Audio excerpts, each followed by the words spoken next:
Welcome to Encore, the show for and about Encore entrepreneurs by the Encore Entrepreneur Institute. We are here to discuss entrepreneurship for the small business, and we are continuing our theme from last week. If you didn't see it live, find our replay titled Avoid Inventor Scams, Get Your Product in Stores, and it was with Nancy Tedeschi, Eric Huber, and Natalie Monaco, all inventors that got their products in big box stores. So let's get started. Welcome our special guest today, Erin Borges, who is also an inventor, right? Hi. She invented Cahoots. I love Cahoots. It's a new type of elegant gift bag. So how are you, Erin? I'm doing good. Thank you for having me, Janice. Oh, no problem. Can you show us just your bag really quickly? Absolutely. I love showing it off. I bet. The whole concept of Cahoots is to have an all-in-one product. This is an unprinted sample, and I'll put it here in front of me. So a traditional gift bag from the outside, but it has far more capability and function. The tissue paper is installed. So you actually just fan it and separate the layers. And I'll show it here to you now how full it gets. And it deploys, if I wanted to go really quickly and I'm in a hurry, in 15 seconds. So it's actually a really fast product, and it covers the presents 100%. So no peeking eyes can see. And it looks really full, really beautiful. And there's all kinds of scallops and edging that you can do to the design. Collapses back down, and it's replaceable with a snap. So you can actually interchange it from Christmas holiday to Valentine's, Mother's Day, and so on and so forth. So we've put a lot of R&D into it. And there's only 2 sheets of tissue that are used on that Cahoots bag, where it looks like we've used, quite a bit, about 10 sheets. But what's beautiful about it is it's horizontally installed, so you aren't having any waste. Normally, you waste so much tissue sinking it into the bag itself, and who wants to waste something that they just spent money on? So this sits right at the edge. It's reusable, eco-friendly, affordable, and it's beautiful. Well, I can't believe it's just 2 pieces of tissue paper. That's pretty amazing. And how innovative to have it snap in. We're going to be talking about how to get your idea from products out of your head, because you get a lot of people, I have an idea for this, but they don't know how to take it to the marketplace. So that's what we're going to be talking about today. And if our live audience has any questions, please type them in the send a message box on the lower right part of your screen, and we will answer them as soon as we can. So Erin, tell us a little bit about your journey from the idea for Kahoot to where you are now, because that's so exciting. Thank you. And again, it's an unprinted sample, so it looks that much better. You can check out my Instagram page. It's at Cahoots, which you can see right behind me, CAHOOTZ. And my inspiration came from, I'm a busy mom. I have a 4-year-old, and I'm always rushing to parties or doing something. So I was like everybody else. I've never patented a product before. I've never taken anything to market. So I'm here to share my experience and what I've learned, and the things that I've found to be helpful along the way. So I was at Target, and I noticed that I was going to buy a $20 gift for a 4-year-old. So when I got done and I'm at the register, it's all of a sudden $40. And I kind of glanced, so what did I buy? And it was the bag that was $6.99, a card, it's like $5, tissue that was $3.99. And I never stopped and really looked at that and evaluated it. And for this particular day, I did. And I realized, gosh, I already have tissue at home. Why am I buying more? Then I realized, well, I had to buy 10 sheets of tissue, and I could only fit about 3, 4, 5, maybe into this bag. So now I'm accumulating more tissue in my surplus at home that I didn't ever want to collect in the first place. So it just felt strange to me that I'm forced into buying something I didn't really want, and then someone's going to throw it away in 10 minutes. So it was a little backward. So that's when I started giving it some thought. And I thought, there must be a way to make it look better, because I wasn't even proud of it. It didn't look like a $20 wrapping job, right? Went home and I started playing around a little bit, and I found a fan fold would take advantage of a horizontal orientation. We're losing so much product, sinking it into the bag, that I thought if it sat right along the edge, hey, it would conceal the gift too. And that's the purpose of making it beautiful and not ruining the surprise. And I started peeling back the layers literally and using less and less product. And 2 sheets is all it needed. So it became environmentally friendly, super easy to open and deploy. I showed you kind of the quick dirty because it's sitting here on my lap balancing, but it's a beautiful product. It's priced compared to what you would get with a single bag. So you're really getting the tissue complementary. It's an all-in-one design. And then we went a step further. And I thought, wouldn't it be great for the people that do want to reuse their bags? They receive it at Christmas. It's a beautifully embellished bag. And they put it in their closet like I've done for so many years, thinking they're going to reuse it again. The next opportunity is 12 months. Mm, Who wants to hang on to anything for 12 months? Yeah, I don't. true. So now there's a snap. And that whole snap came about as an option to have a neutral pattern bag, red, maybe with a lattice design, and have these different printed tissue options and a refillable hang tag. So now for about $1 price point, you can transition your Christmas bag to Valentine's, Mother's Day, any occasion, year round. No, I absolutely love that idea. So you're just frustrated with being in line and paying all that money and only use the bag once, and that was your inspiration? It really was from the perspective of a consumer, and that's who I am first and foremost. And so that's when the journey started, and I became an inventor.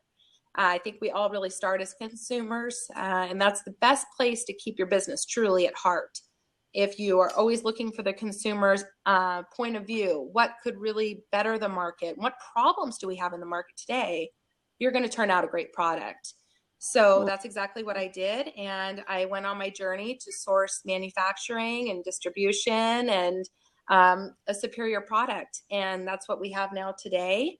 And it's being looked at as a licensing possibility for some huge retailers to use behind counter, as well as retail there in the large stores too. So it's an advantage to both retailers and the companies themselves that sell it. It saves on shelf space, skewing, and for a company such as Victoria's Secret, wink, wink, that already package in this manner, it controls cost. They don't have this variable at the end of the year because one employee uses 12 sheets and the next uses 2 and the brand suffers.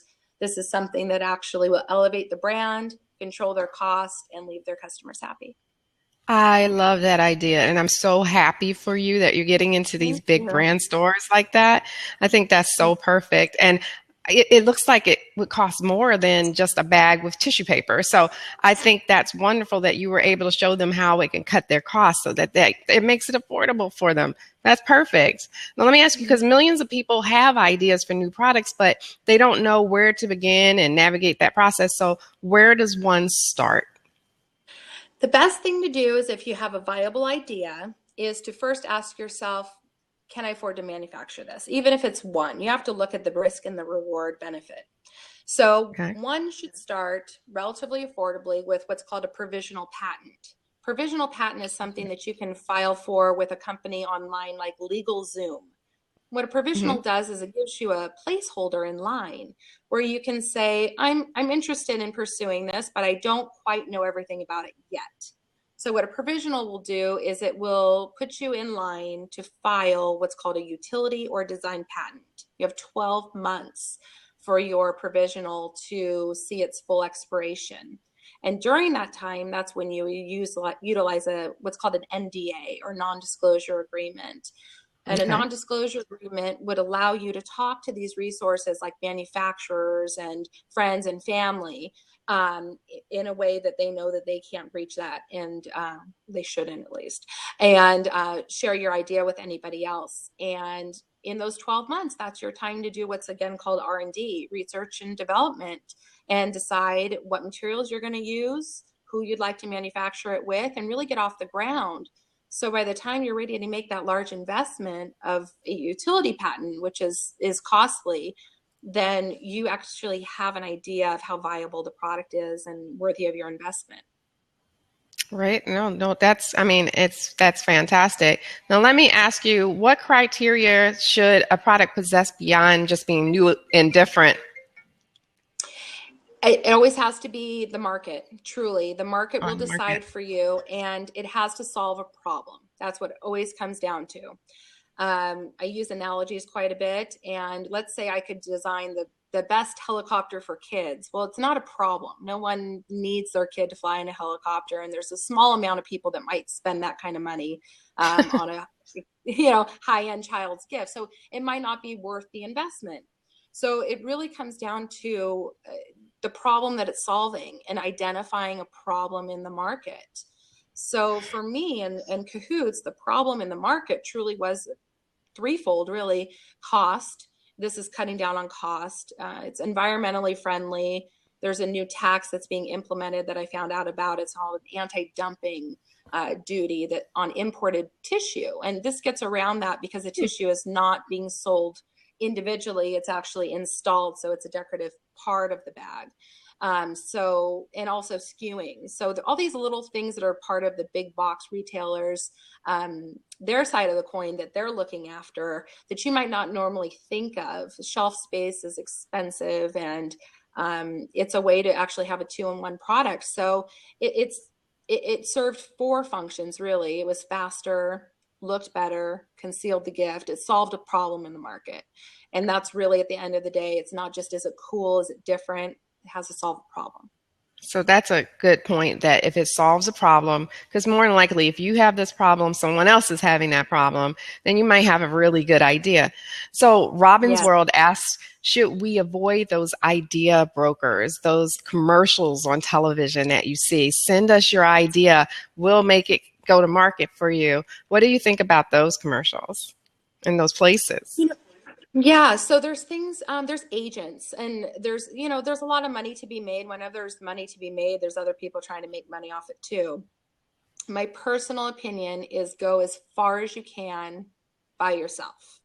If this is your bread and butter and this is your passion and this is your product and you believe in it, go as far as you can. If you have a patent, you have 20 years. So in my opinion, I think that it makes sense for some people if they don't have the resources and they're literally at the end and they say, if it's not going to do something in the next 30 days, I'm done, and they're ready to throw in the towel, which unfortunately a lot of people do, and you're not going to see me do that. Then I think that it makes sense if it's your last resort, but I say go as far as you can, and you'd be surprised networking and talking to people how many people have resources and are willing to help you along the journeys. Yeah. So I would say it's a last resort. Well, I think that's a great advice. Now, can you show us your product again and show us how the snap-on tissue function looks and works? That's what XJ just asked about. So I think it's important to show because that's what really makes it so unique. Yes. So the snap-on, I don't have in front of me, but what I can do is explain it to you with the visual here on the bag. Okay. We're going to be launching what's called a refill kit, and that's what makes the snap-on feature so exciting and different, and also this permanent fixture. So I will show you the bag here. Basically, what the snap-on would be is inside the turn top. That's what this little fold-over edge is called on the bag. You see this little attachment piece here in black. Okay. What you would get in the store is it's a male-female snap. So right along the edge here of the bag, if I'm showing it well enough, this little black part here would just detach and unsnap. And the male part would be left, and the female would be on this black part here. This would be then folded in half, and you would get a set of 2 of these with a hang tag in a kit. You would take that then and just snap it into the bag and expand it just as I showed you, which is very straightforward. Fan and separate. Now, does that one snap off that you have? Or is it a prototype? This one is a factory sample of the fixed version. So this is not the snap.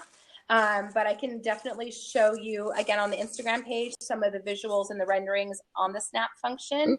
Which is really exciting too, which adds a whole new market. And that's the thing, it's very consumer dependent. So it's something that we're going to be testing out in market to see how people respond to it. Well, we have a lot of questions coming over. Awesome. So give us your website. I was going to tell you that at the end, but I'll have you say it now and then we'll repeat it at the end. What is your website?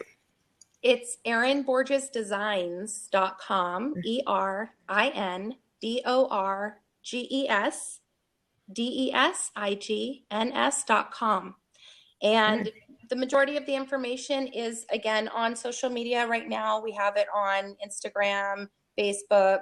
The website right now is functioning also, not yet as an e-commerce because we have these large deals. We want to give everybody first look and rights there, but we will be accepting orders probably in the next 30 days online. So erinborgesdesigns.com.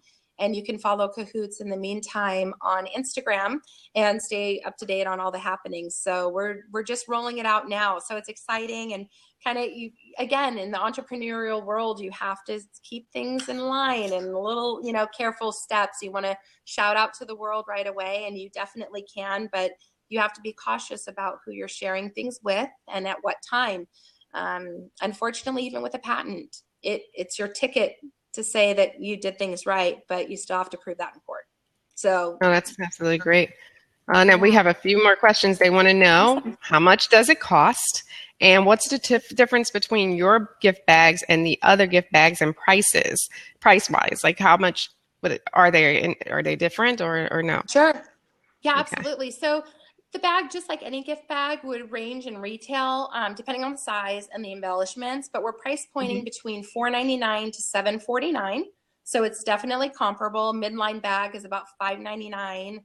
Tissue's $3.99. So you're ahead of the game already, and you've got an instant bag and all-in-one design. So the replenishment issue too with the refill kits, we're talking about $1.50.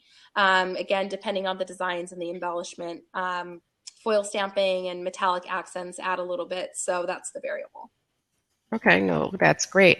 Now we have a question from Durham Skywriter. I love that name. And she said, he said, I heard about a provisional patent. You talked about that a little bit earlier. They seem to be a good way to protect yourself for a year until you're able to get your product rolling and make connections in the market. They want to know, what do you think about those? Yeah, I did a provisional myself. Yes, okay. It's really the only way to start. Sorry, I can't see. I'm sorry. She. I thought it. I was about to say I couldn't see. So it's like this teeny. Please forgive me, Durham Skywriter. I'm so sorry. Go ahead. The provisional, is $250. It's something that you do kind of quickly, if you will. Again, LegalZoom.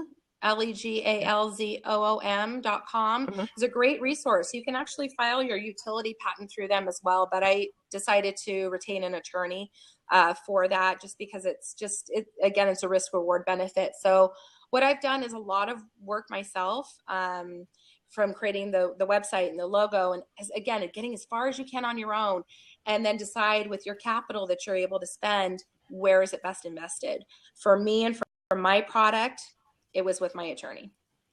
Okay. All right. So someone was asking, so basically how it works is you give this bag to a recipient, and it's up to them now to know about Cahoots, because if they don't know about Cahoots, then they don't know there's refills and things like that.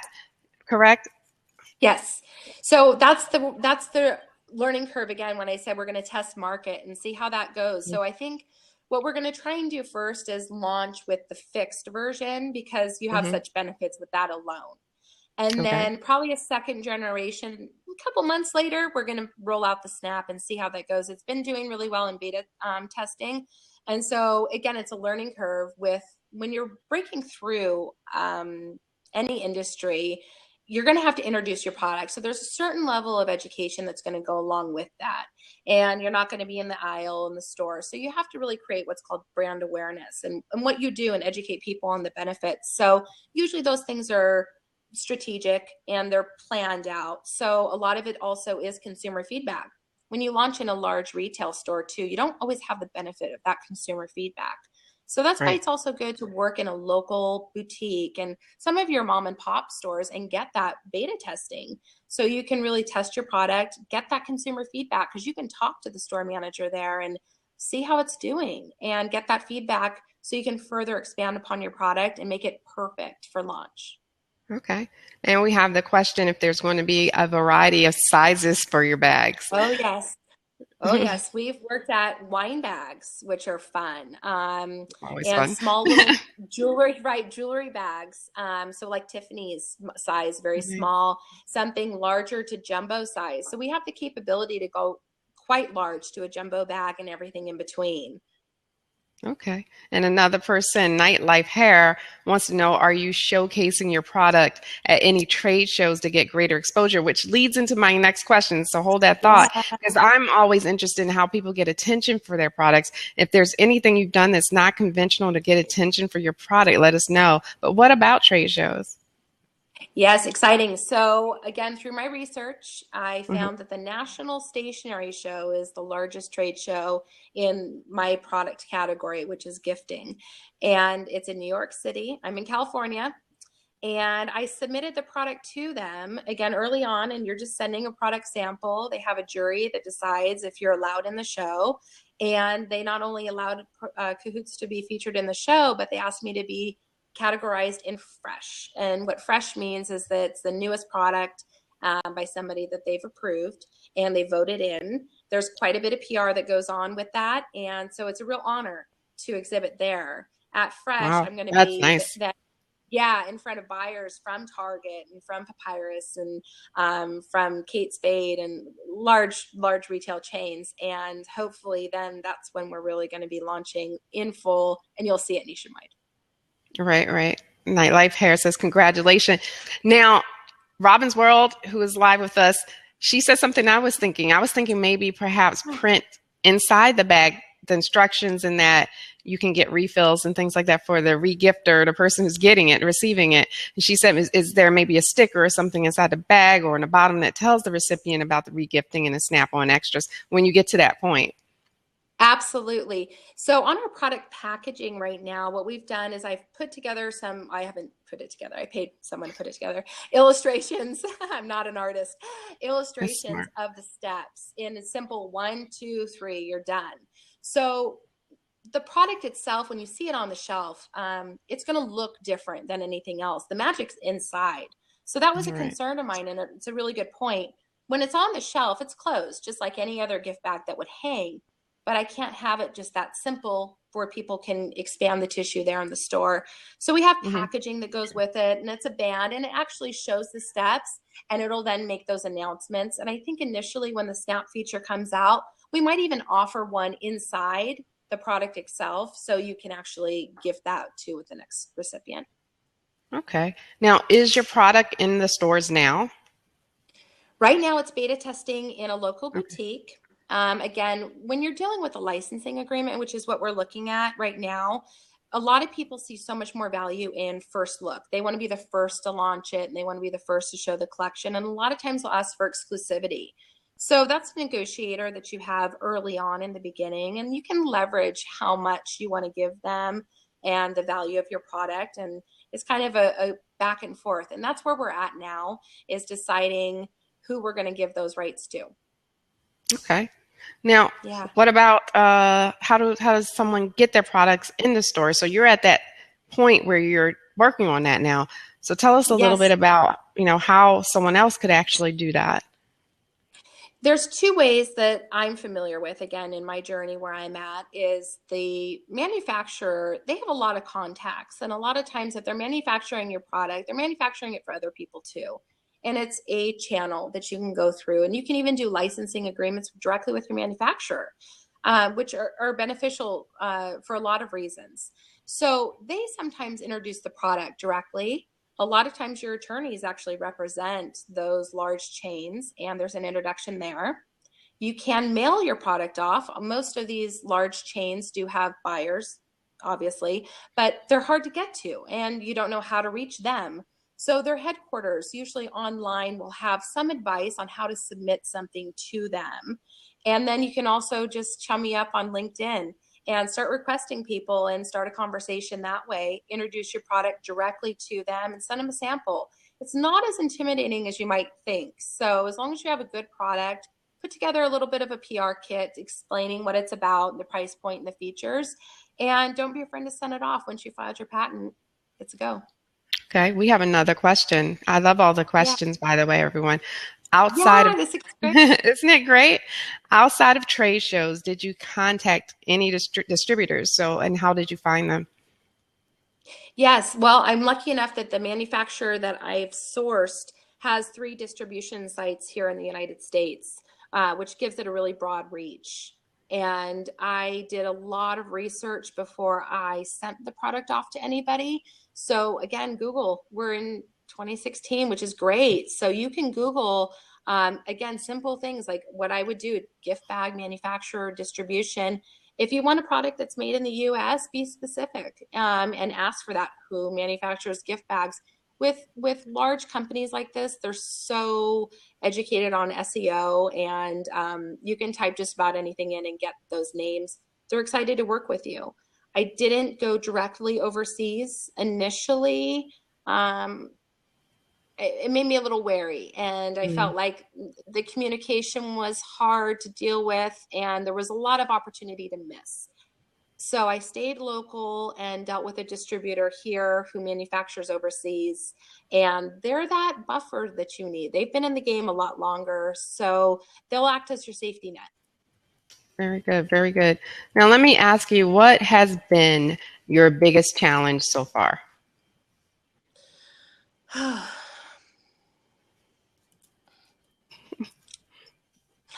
Good question. I think looking back, my largest challenge, I'll give you 2. My largest challenge when I had a moment and I said, can I afford this? What can I do? Is actually turning down some venture capitalists that were interested Oh, in investing. That would look like an opportunity to most people, but I'm kind of greedy. And I thought, I don't know if I want to give that up. It's still early on. The product is interesting enough where I'm getting interest in it. And again, you have 20 years if you get this patent approved. So be cautious. That's the hardest part, is going quick enough to make it to market, but going slow enough to really say, is this wise? Am I acting out of desperation because I don't have the capital in my pocket? Or is this really what I want? And I right. think giving yourself that opportunity to say, is this really what I want? And slow down enough to really make an educated decision is vital. And that's been a challenge, is really finding my own rhythm. You're excited and you want it to launch and you're going, going, going. You hit the little hiccup in the road. Don't let it throw you all the way to the left. Write it Hmm. out, talk to some people, take your time. In this journey, and you're going so quickly, a week feels like a year because you just want to keep that rhythm. But allow yourself that time to have enough internal dialogue to really say, is this what I want, or am I reacting? Be proactive. Don't be reactive. And that's been a challenge, is just pacing yourself. That's very good. So you talked a little bit about the venture capitalists that you turned down, but is it necessary to have investors to get started? It's never necessary. And I think that there's a place for everything. I'm lucky enough where my product, what I developed, it was something that I could create at home with a prototype. So I didn't have to invest in molds and things of that nature that might be cost prohibitive initially. The attorney was a little bit expensive, but I don't want a venture capitalist that early. So you figure it out and you take your time. And I think venture capitalists, again, they have their place, but make sure you're not just getting money. Money is good, and money you think solves all your problems in the beginning, but it really doesn't. What you need is somebody that's going to invest in you as well as your product, somebody who has connections. So if I have a best venture capitalist on my team, but his forte is exotic cars, he might not have the contacts I need Right. to make this. Now, it doesn't mean that I'm not going to make him a lot of money, but I need that connection too. So make sure that you're really interviewing these people. They'll wave dollars in front of you, and that might be exciting again, but make sure you're not being reactive and you're really thinking about, what is this going to mean in the long haul? And is it the right fit? Right, right. No, I think you're absolutely right. Now, these gift bags that you developed, well, not yours, but gift bags in general have been around for a very long time. Do you really have any Mhm. competition since they're all the same? Yeah. So yeah, good question. And again, I've spent quite a bit of time thinking the pros and cons of every avenue that I could. and you'll spin at night and think about these things too. Um, what I am is to a licensor or licensee, it's attractive because now I'm saying, hey, you can have a piece of this great pie that someone's going to really buy into, or it could be looked at as competition. So you have to kind of weigh the sides of the coin and say, how are they going to view me? Step in their shoes. So let's say a large company like Hallmark, they could make a ton of money off of licensing this. Yeah. But if I introduce it to them, they might shy away and say, ooh, what's going to happen to our inventory? Because they've spent how much, and they've got manufacturing going on right now with tissue and bags and everything else. So it's going to have to be strategic.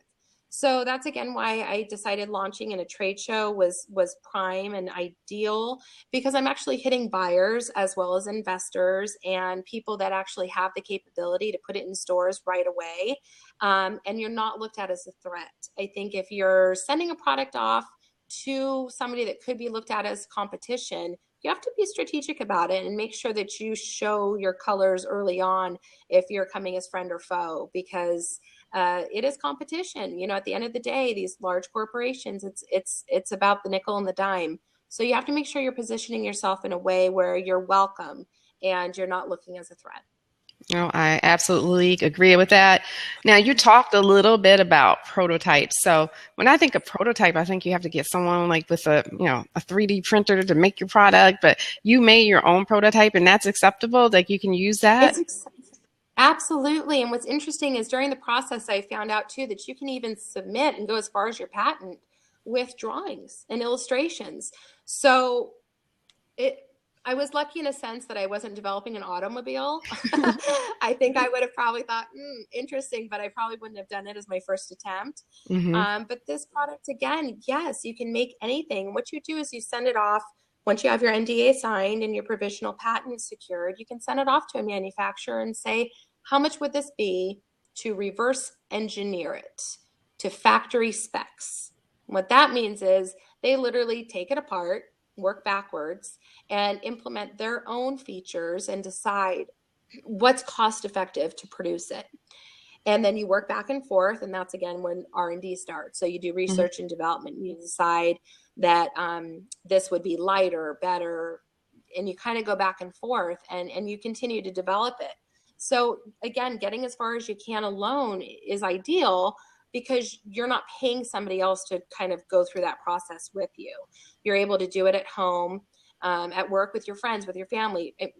Resources, talk to people that are engineers and in other fields. That's really their forte. So use their experience and adapt it to what you're trying to do, and see how far you can get. Manufacturers don't expect anything to be completely factory ready when you send it. They know you're in the process. So it's kind of inspiration when you send it to them initially. I was lucky enough where I was able to get it pretty spot on the first time.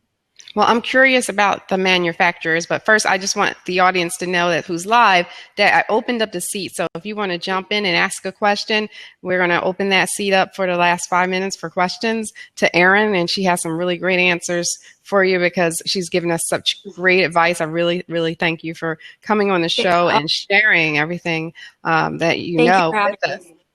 And we do have a question from the audience, but I want to know about this manufacturing. So how do people find that? Is it, like you said, just Googling? Is there more? And then what do you look for? It depends on the industry that you're trying to break through in. And again, what your criteria is.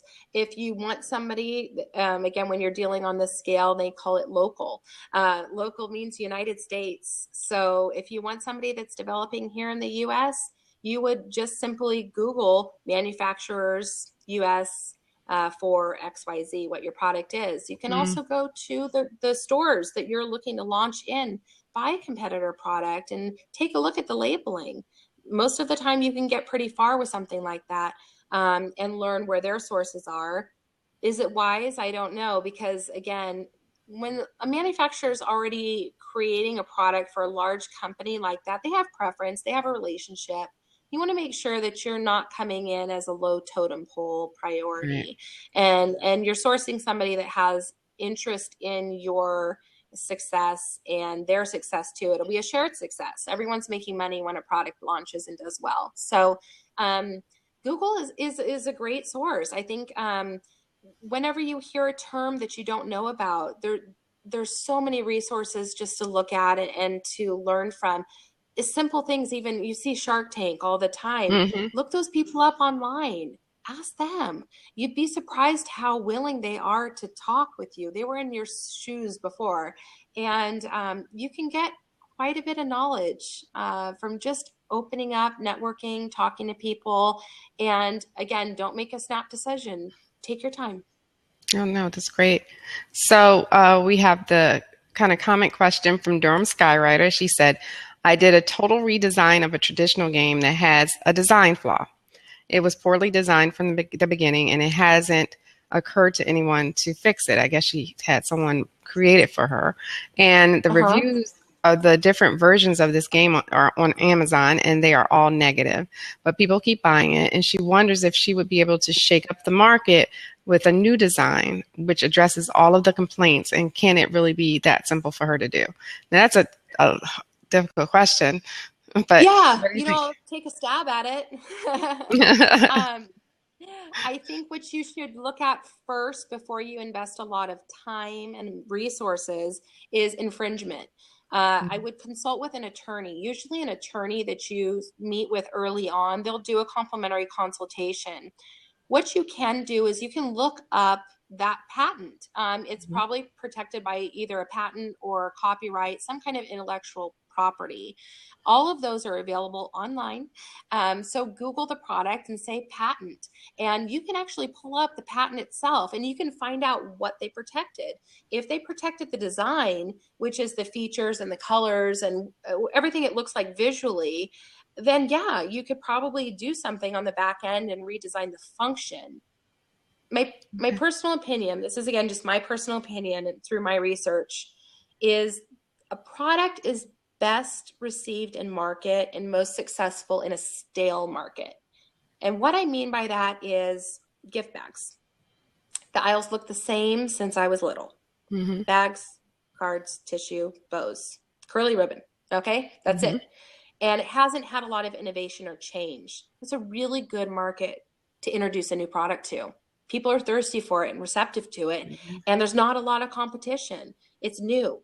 Tech that you're describing, it scares me a little bit because by the time you're done launching and doing your R&D that we talked about and spending quite a bit of money on your patents and developing it, it's old. So they might then have already came out with version 12. If you're working on edits to version 11, you're behind the ball. Now, I'm not overly negative in saying that it can't be done, but just evaluate the market and say, am I behind the curve? If I at a disadvantage because I'm going up against these larger companies that are actively possibly trying to correct those issues. And you don't know where they're at in that stage. So talk to an attorney first to see if it's something that you can pursue or if it's protected, and then decide to how long it's going to actually take you to develop it. And if you'll be too far behind the ball then to really make a groundbreaking product. Okay. And someone asked a great question. Have you thought of going on Shark Tank? I've thought about it. Yeah. I've thought about it a lot. So fine print on Shark Tank, between 5 and 10% they want just for appearance of your equity, your company. And like I said earlier, I'm kind of greedy and I like to keep my money in my pocket if I can. So what I do is I have it in the back of my mind, and it's intriguing and it's definitely the carrot dangling, but I'm not desperate yet. So I talked about that. Don't get so excited. Hey, it's on TV and it's so great. Read the fine print, know what it's about. I think I'm able to get enough exposure and I've got enough of a rhythm. It's still so early on. I think I'd pull out the Shark Tank if I was a few years down the road and hadn't been successful at something. I don't forecast that being the case. And I think Shark Tank is really good, again, when you've gone to the extent of your resources and you're either completely drained on capital, emotionally drained, your family's walking out on you because it's all you're doing, and then decide when it's time to call in the troops. But go as far as you can by yourself. I think Shark Tank's an excellent platform. So is Kickstarter. I believe in them both, and I think that they're great. Again, personally for me, I think that it's a better decision to make when you're a little bit further down the road, if you're having some problems and you need that help from those investors. They're not doing anything magical. They have contacts, but you can get them too. Good point. Absolutely. Good point. Now, maybe Becky J. Anderson, number 1, knows something because she wrote, do they still do that? I heard they quit keeping a percentage for going on the show. So it might work for you if you find that to be true. So we have to find out. Now, here's the interesting thing. I know I saw on your Facebook page, I think, that you had an interview with Damon from Shark Tank early on or a few years ago. Yeah, he was supposed to be my guest today. And he couldn't make it. Yeah, he couldn't make it. So we're rescheduling him for in the future. So you'll see him on the show. So make sure you guys subscribe so that you can hear him speak about what's in the future for small businesses. So, but go ahead, Erin. I'm sorry. Yeah, no. Damon John, a good guy, actually. Yeah. So he opened up a live Q&A on Facebook. And again, resources, do what you can, get as far as you can. And I asked him for a meeting. And he told me that normally those meetings are attorney to attorney, and that he would be happy to meet me in that platform or to go to a reference site that he gave me as well. I'm forgetting the name of it. I can look through the feed. And again, it's kind of taking a percentage and doing the whole thing. So I was trying to go direct, and we didn't meet. And I think that he would see value in the product. But again, you go as far as you can. It's still early on, and tell him I said hi. Oh, I sure will. I didn't get to see what the conversation was about, but I was like, that's ironic because he is supposed to be the guest today. And we've been trying to work out dates, but he just, went through his whole tour with his book. So he's winding down on that. Yeah. So I'm trying to get him on the show, and it looks like that he will be joining us shortly, probably within the next month or so. So just hang there. Any other questions for Erin? Because we have an open seat if you want to jump on. So don't be shy. You can always ask a question to her. And so, Erin, is there anything else that you want to tell the public about this whole process? Trust your gut.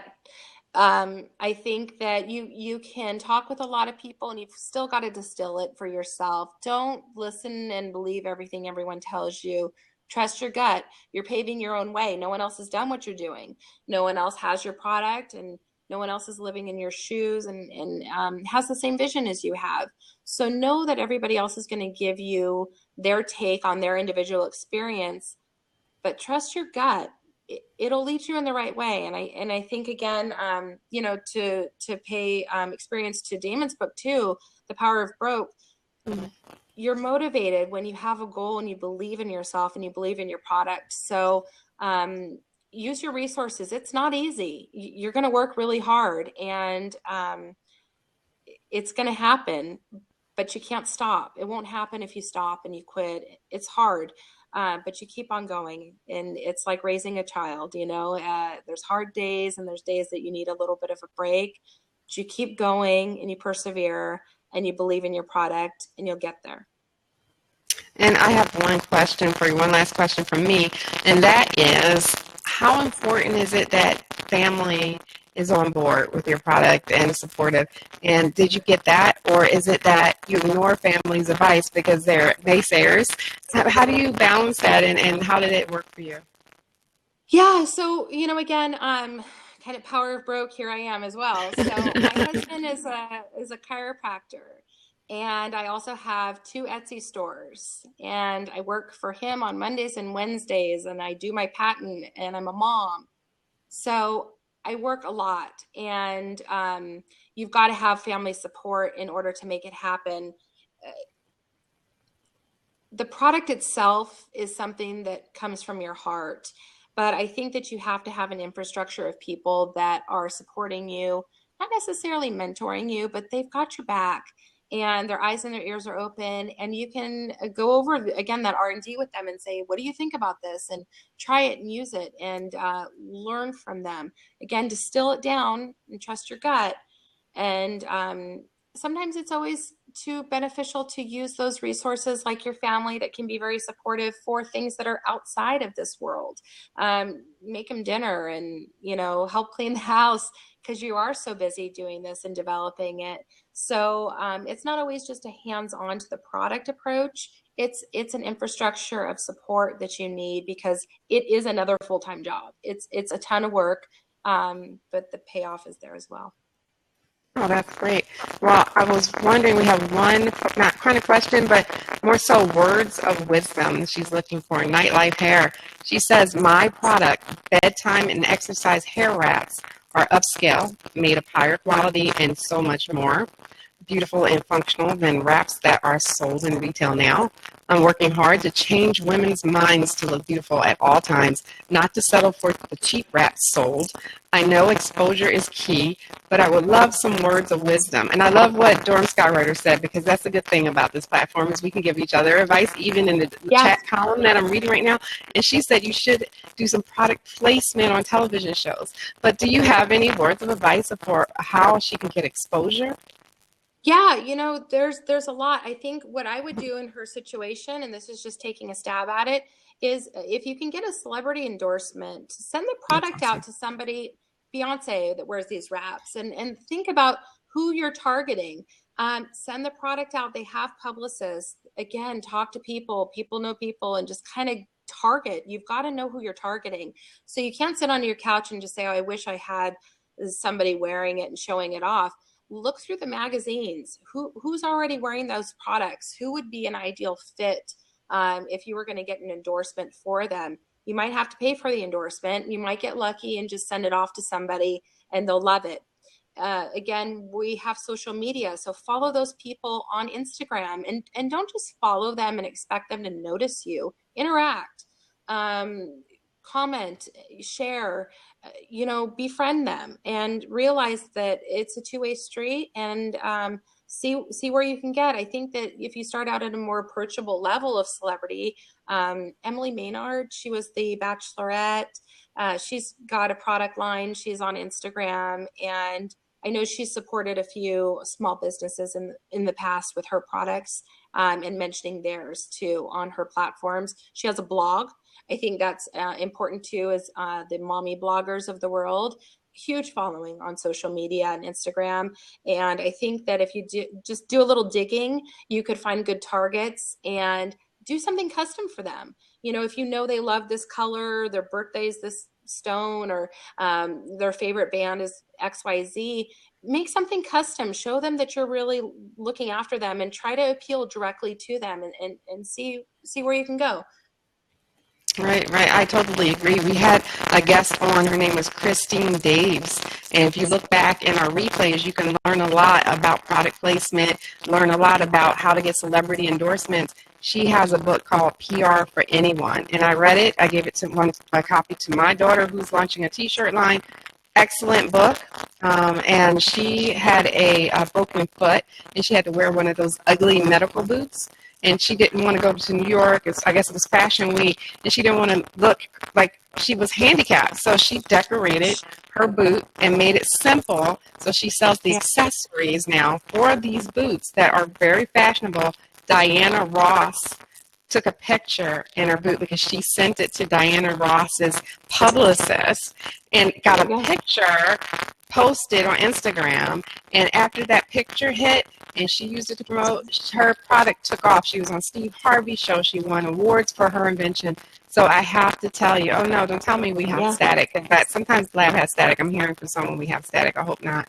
But her product took off. So make sure, oh, my mic is not battery operated. Let me try this. Hold on one second. See, I just That's better. Is it better? Please, let me know, because that's happened to me before with different mics, so I don't understand why it's doing that. Maybe we'll just next time premiere one.